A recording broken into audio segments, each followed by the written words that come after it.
자, 12원입니다. 헌재 위헌 결정, 공적 견해 표명이 되지 않는다 했습니다.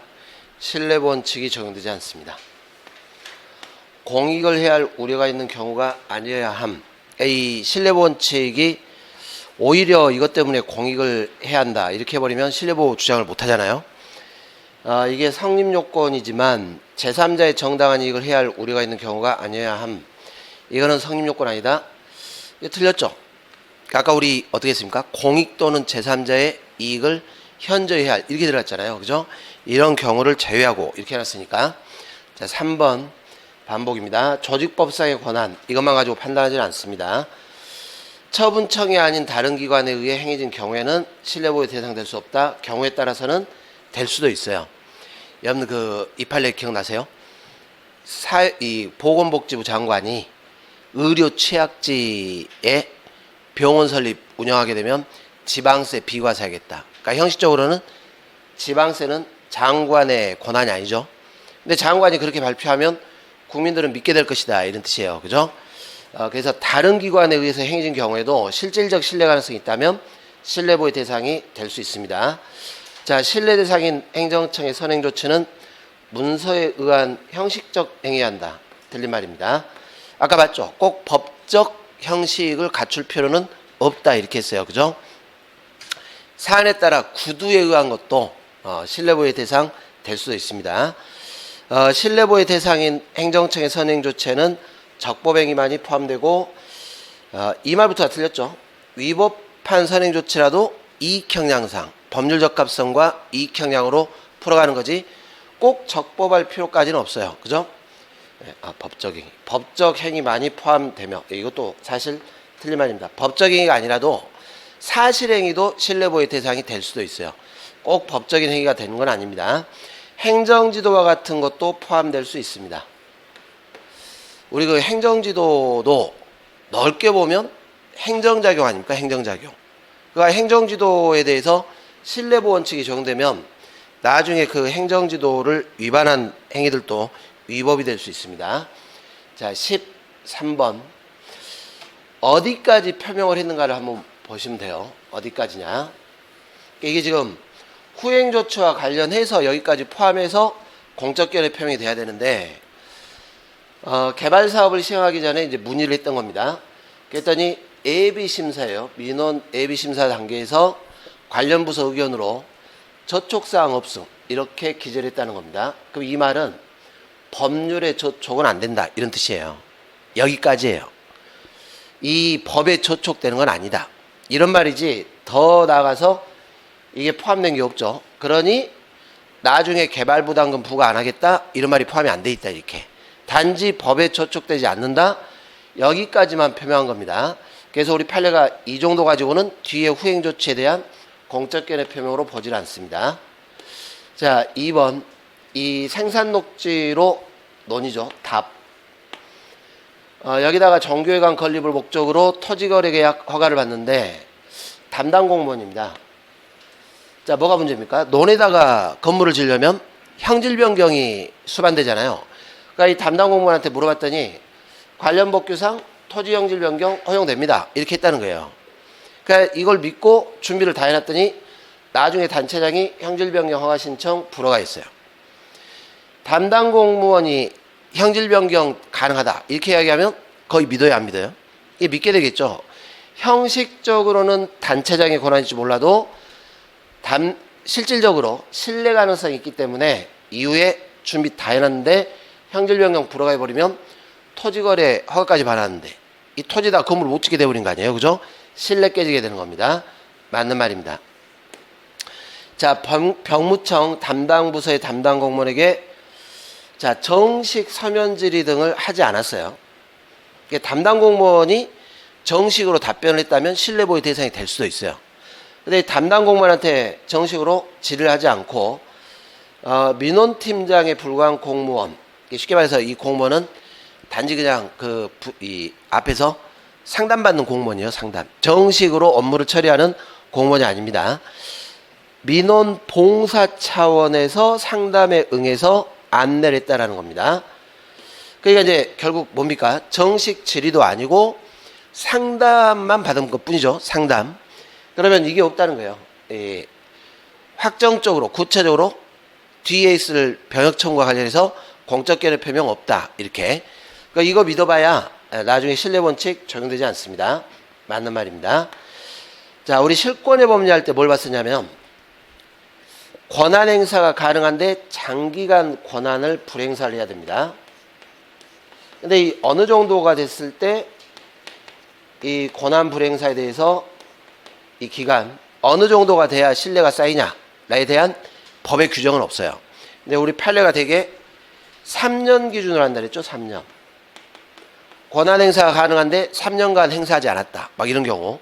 근데 여기는 잘 보시면은 아직 3년 안 됐습니다. 교통사고 일어났고 1년 10개월이 지난 뒤에 교통사고 일으킨 택시에 대해서 운송사업 면허를 취소했습니다. 3년이 경과되지 않았기 때문에 면허 취소하지 않겠지라는 불행사에 대한 신뢰가 없어요. 그죠? 그래서 실권의 법리가 적용이 안 되겠죠. 결론적으로 쭉 보시면은 신뢰이익 주장을 못하게 됩니다. 또 나왔죠. 헌재 위헌 결정 공적 견해 표명이 안 됩니다. 자, 14번 부당결부 금지 원칙인데 이 결부시킨 이유를 봐야 돼요. 이유. 그 결부시킨 이유가 합리적 이유가 있다거나 그 행정작용과 관련해서 또는 합리적 목적이 있다.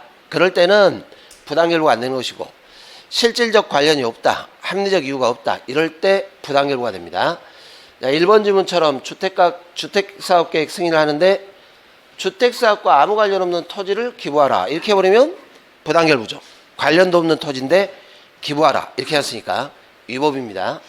근데 이제 비교를 하실 게 이번에도 주택사업계획 승인을 하는데 야는 이 주택사업계획이 대규모로 주택을 짓는 거죠. 대규모. 그럼 입주민이 늘어날 거예요.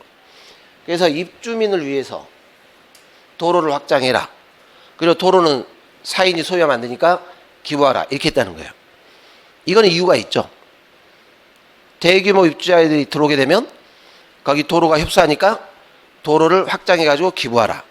주택사업과 관련이 있잖아요. 이런 겁니다. 이럴 때는 합리적 이유가 있기 때문에 부당결부에 반해서 위법이다. 틀렸죠. 부당결부에 반하지 않습니다. 이 공법상 계약을 할 때도 부당결부 원칙은 적용됩니다. 계약을 체결하는데 이 계약과 실질적 관련이 없는 반대급부를 결부시켰다. 부당결부에 반하게 될 거예요. 이런 것들도. 자, 혈중 알코올 농도 만취 상태입니다. 운전을 했고, 잘 보세요.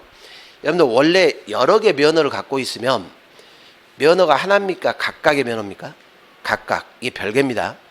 그러니까 원래는 그 차량 관련 면허만 취소 정지를 해줘야 돼요. 근데 이제 음주운전 같은 경우에는 뭐가 문제입니까? 이게 예를 들어 일종 대형 면허 가지고 있고 일종 보통 면허 갖고 있는데 이게 운전을 했어요. 만약에 하나만 취소하면 면허 남아있죠? 이 사람이 이 차량 가지고 운전을 또 하게 될 텐데 이 면허 갖고 운전하면서 음주운전 또 할 수도 있다. 그 말하고 똑같아요. 그죠? 그래서 이때는 서로 관련된 면허 여기까지 전부를 다 취소할 수도 있어요. 이게 반드시 하나가 아닙니다. 뭐 재번 가능성이라든가 이런 걸 고려해가지고 할 수 있어요. 그래서 할 수 있기 때문에 면허 취소를 같이 해버려도 부당결부에 반해서 위법이 안 된다. 이렇게 하는 겁니다. 그래서 음주운전 같은 경우에는 관련 면허 전부를 취소할 수 있어요. 그런데 아무리 그렇더라도 관련 면허를 취소해야 돼요. 관련 면허. 전혀 면허 간에 관련이 없다. 그러면 취소하면 안 되죠. 예를 들어 2종 소형 면허, 이게 그 오토바이 면허입니다. 오토바이. 이륜 자동차. 이걸 가진 사람만 운전할 수 있는 오토바이예요. 그러면 이런 오토바이는 자동차 운전면허 있다고 해서 오토바이 운전을 할 수가 없어요. 이걸 따로 취득을 해야 돼요. 대개 저 배기량이 몇이죠? 200cc 이상인가? 아마 그럴 거예요. 그죠? 우리 그 벌 받으면서 오토바이 타는 사람들 있잖아요. 이렇게 요즘 많이 안 타는데 예전에 보면 막 그 우당탕탕 바퀴 큰 오토바이 있지 않습니까? 그거는 자동차 면허 있다고 해서 운전을 못 해요. 그러면 이제 무슨 말이냐면 이 오토바이는 자동차 승합차 운전면허하고는 관련이 없어요. 그러니까 만약에 이 오토바이를 음주운전했다 하더라도 이때는 관련 없는 대형 면허나 보통 면허 취소하면 위법이 되는 겁니다. 뭐 이런 경우도 마찬가지죠. 이 레이커 크레인 면허 특수 차량 아닙니까? 그러니까 그 면허를 그 차량은 레이커 크레인 면허를 취득해야 운전할 수 있어요. 그러니까 뭐 일종 대형 보통 면허 있다고 해서 당연히 레이커 크레인 면허 운전할 수 있다? 이게 아닙니다. 거기도 마찬가지로 서로 관련이 없어요.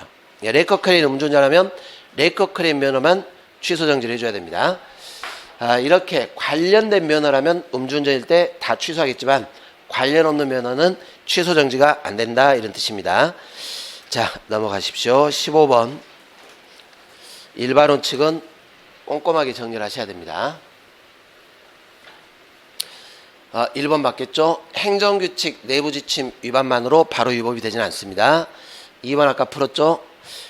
개발사업 시행하기 전에 예식장 건축하는 것이 관계법령상 가능하냐 이렇게 질의하니까 예비심사에서 법률에 저촉되지는 않습니다. 이렇게 했다는 거예요. 단지 법에 저촉되지 않는다 이렇게 했지 나중에 뭐 부담금 부과하지 않습니다. 이런 말이 포함이 안 돼 있습니다. 공적 견해 표명이 되지 않습니다. 자, 3번 잘 보시면 최근에 이제 신뢰보하고 조금 구별해 가지고 신의성실 원칙이라는 게 있습니다.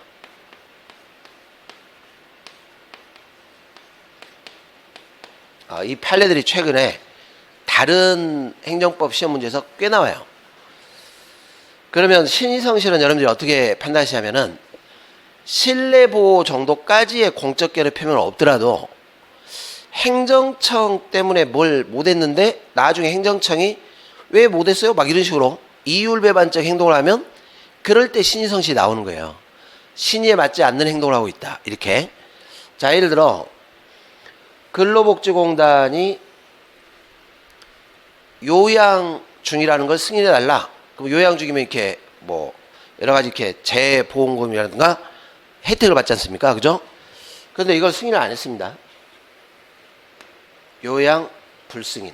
인정 못 해주겠다. 이렇게 했어요. 근데 이걸 가지고 취소를 제기했는데 여기서 이 불승인 처분이 위법이다. 이렇게 해서 승소확정 판결을 받았어요. 그러면 이게 위법이라는 거죠, 지금. 근로복지공단의 요양 불승인이 위법입니다. 그러면 보세요. 소송 중에 제대로 요양에 따른 뭐 급여라든가 이런 걸 못 받았겠죠. 그래서 근로자가 요양으로 인해 취업하지 못한 기간에 휴업급여를 청구를 했더니 나중에 근로복지공단이 뭐냐면 이 청구권이 그동안 행사를 안 해가지고 시효로 소멸했네요. 이렇게 하는 거예요. 누구 때문에 지금 행사를 못했는데 요거 승인을 안 해줘가지고 행사를 못한 거 아닙니까? 요렇게 해버리면 신의에 반하는 거죠. 그죠? 이것 때문에 이렇게 된 건데 권리 행사를 못했는데 자, 이런 경우에 이렇게 청구권이 시효가 완성돼서 소멸했다 이렇게 항변하면 신의성실에 위반되게 되는 겁니다. 위반하지 않는다 틀렸죠. 잘 보시면은 앞에 하고 뒤에가 지금 약간 좀 이율 배반적이잖아요. 이런 걸 찾으시는 거예요. 이 밑에도 이게 보시면 이율 배반적인 거 아닌가를 보세요. 이 국민이라면 당연히 이렇게 하겠냐 안 하겠냐. 빨리 정년퇴직하고 싶으십니까? 일을 좀 더 하고 싶으세요? 일을 더 하고 싶겠죠. 그래야 퇴직급여도 좀 늘 것이고. 지금 이게 어떤 사회냐면은 지방공무원이 임용 신청 당시 잘못 기재된 호적상의 출생 연월인데 이걸 이제 처음 인용된 후 임용됐죠. 36년 동안 전혀 이직하지 않다가 정년 1년 3개월 앞두고 출생 연월일을 정정을 했어요. 지금 앞에 무슨 행동이 있습니까? 앞에 아무런 행동이 없습니까? 아무런 행동이 없어요. 앞에 뭔가 있고 뒤에 이율적 배반적이다 이렇게 하면 모르겠는데 뭐 호적상의 출생 연월일 고치기 전에 안 고치겠다 이런 말 한 적이 없어요. 다만 36년 동안 전혀 이직이 안 했다? 그렇다고 해서 나는 호적상의 잘못된 출생 연월일 고치지 않겠다? 이런 말 한 적이 없는 거예요. 그죠? 그런데 이제 정년퇴직 1년 3개월 놔두고 이거 정정한 다음에 이걸 이유로 정년 연장을 요구하더라라는 겁니다. 신의성실의 원칙에 반하지 않습니다. 만약 이게 신의성실에 반하려면 앞에 뭔가 안 바꿀 것처럼 행동을 했어야 돼요. 그런 행동이 전혀 없죠. 단지 이제 고친 것 뿐이에요. 이제. 그러니까 이제 우리 판례가 뭐가 있어야 신의성실인데 비교되는 게 전혀 없네? 그리고 장관이라면 그렇게 안 하겠어? 이거 좀 비슷해요. 누구나 그런 거 아니냐? 막 이렇게. 이런 식이라 이 정도 가지고는 신의성실 원칙에 반하지 않는다. 이렇게 봤던 겁니다. 다른 시험에서 출제가 됐던 거니까 잘 기억을 해 두시기 바랍니다. 사업자 단체가 주무관청의 행정 지도에 따라 시정명령 대상되는 행위를 했다라는 것입니다. 그러면 이게 지금 무슨 말이냐면 주무관청의 행정 지도에 따라 시정명령 대상이니까 잘못된 행동을 했다는 거죠, 지금. 근데 이 뭔가 지금 위반된 법을 위반하는 행위를 했는데 그러니까 시정명령을 했겠죠. 이게 행정지도를 따라서 이렇게 했다는 거예요. 이해가시죠? 자, 여러분들 우리 행정지도에서 이걸 봤던 게 있습니다. 행정지도가 위법해요. 근데 상대방이 그걸 따라갔어요. 강제적입니까? 임의적입니까? 임의적. 임의적으로 따라갔기 때문에 위법성이 조각이 돼야 한대요. 이게 정당화가 안 돼요. 여전히 위법. 꼭 기억나시죠? 그 공시지가 자꾸 시가로 이렇게 토지거래 신고했더니 공시지가로 신고하시오. 막 이렇게 행정지도 해가지고 반려. 이게 결국 공시지가로 했는데 정당화가 안 되고 세금 폭탄 맞더라. 이렇게. 그죠? 이게 이제 문제라 그랬죠. 그러니까 지금 이렇게 하는 거죠. 설령 행정지도 때문에 이런 위반 행위를 했다 하더라도 대상되는 행위를 했더라도 그 행위의 위법성이 조각되는 게 아니고 맞아요. 그러니까 행위의 시정을 명함이 금반원의 원칙에 반하는 것도 아니다. 이렇게 돼버려요. 잘못된 건 시정해야 될 테니까. 어떤 말인지 아시겠죠? 이렇게 돼버립니다. 잘 기억을 해놓으시기 바랍니다. 자, 16번으로 가보겠습니다. 자기구속 원칙의 인정의 근거는 평등의 원칙, 신뢰 원칙. 맞겠죠? 우리 판례가 이 두 가지를 근거로 삼고 있습니다. 행정관행이 위법한 경우 명문의 규정 없는 한 자기구속을 당하지 않는다. 자, 맞아요. 준칙 자체가 적법이 돼야 됐고 불법 영역에서는 자기구속 원칙 인정되지 않습니다.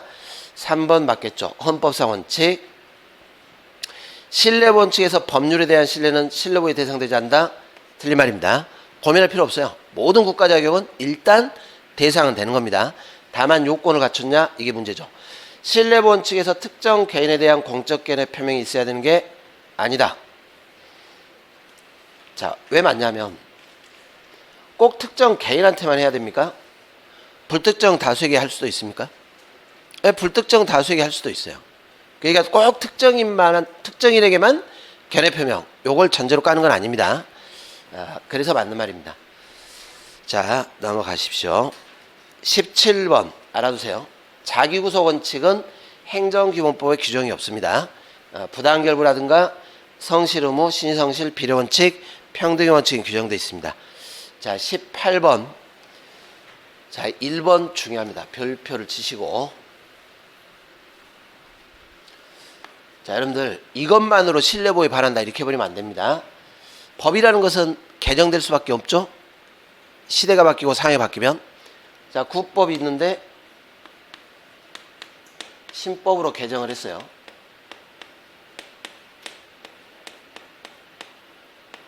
법을 왜 바꿔? 신뢰에 반한다. 바로 이렇게 해버리면 안 돼요.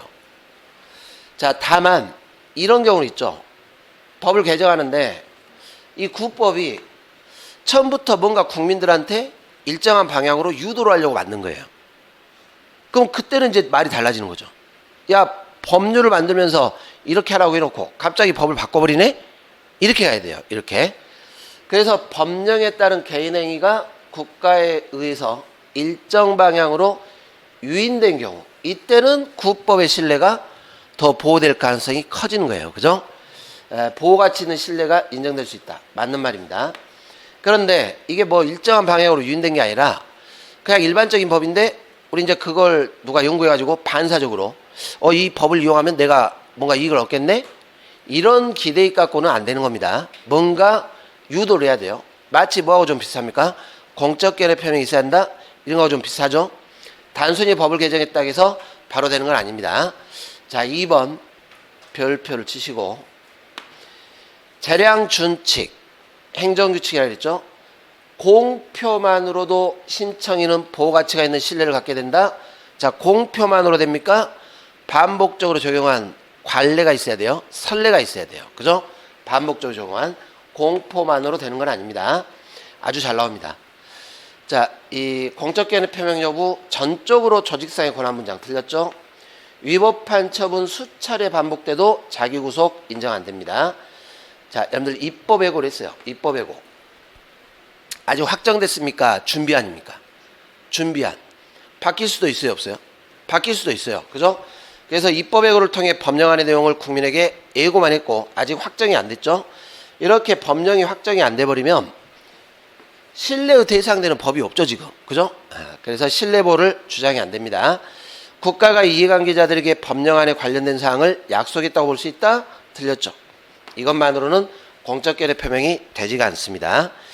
자, 넘겨보십시오. 행정법의 효력인데 오늘 첫날이고 하니까 여기까지 하겠습니다. 자, 여러분들 다음 시간에 어디까지 나갈 생각이냐면 80페이지 정도까지는 나갈 생각입니다. 법규명령까지. 뭐 강요는 하지 않겠습니다만 이 어렵게 되시면 먼저 풀어보시고 오셔도 좋습니다. 복습이 중요합니다. 복습이 중요하고 한 번 풀었다 해서 끝나는 게 아니에요. 반복하시고 기출문제 같이 병행하셔야 돼요. 기출문제. 그 진도별 기출 우리 했던 거. 자, 오늘 여기서 마치도록 하겠습니다. 수고하셨습니다. 네.